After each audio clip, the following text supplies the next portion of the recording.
বাপরে 7:45 লেট হয়ে গেলাম। এক্সাম শুরু হতে 15 মিনিটসও নেই। কলেজ পৌঁছানোর জন্য অটোর লাইন ঢুকে অটো পে পৌঁছাতে তো মিনিমাম 20 মিনিটস লাগবেই। আজ আর মনে হয় এক্সামটা দেওয়া হবে না। রূপলেখা তুই কোথায়? এত লেট কেন? তুই টাইমে উঠতে পারিস না? আমি কলেজের গেটের বাইরে দাঁড়িয়ে আছি।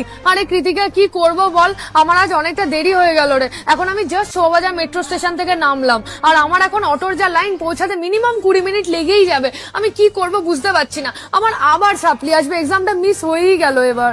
শোন, তুই র্যাপিডো বুক কর জলদি। এক্সাম স্টার্ট হওয়ার আগে তুই পৌঁছে যাবি, 5 মিনিটে র্যাপিডো চলে আসবে। তুই তাড়াতাড়ি বুক কর। তাই? কিন্তু র্যাপিডো। আরে টাকার কথা ভাবিস না, র্যাপিডো বাইক মেট্রো অপশন ফেয়ারে এখন পার কিলোমিটার 10 টাকারও কম।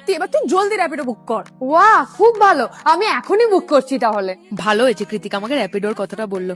এই শোভাবাজার মেট্রো স্টেশন থেকে বিদ্যাসাগর কলেজ মাত্র 25 টাকা দেখাচ্ছে, আর 2 মিনিটে চলে আসবে। এই হয়ে গেল, এবার 7:55 এর মধ্যে পাক্কা পৌঁছেই যাব। হে ভগবান, এই যাত্রায় যে কি বাঁচলাম। র্যাপিডো না পেলে তো আমার গল্প হয়ে যেত। যাক, পেয়ে গেছি, এবার টাইমে পৌঁছেও যাবো আর এক্সামটাও দিয়ে দেবো। থ্যাংক গড, চলে এসেছি ভাই। হ্যাঁ ভাই, এবার তুই এটাই ভালো করেছি, অটোর কোনো ঝামেলা নেই, র্যাপিডো নিয়ে নিয়েছিস। একদম চল চল চল চল চল।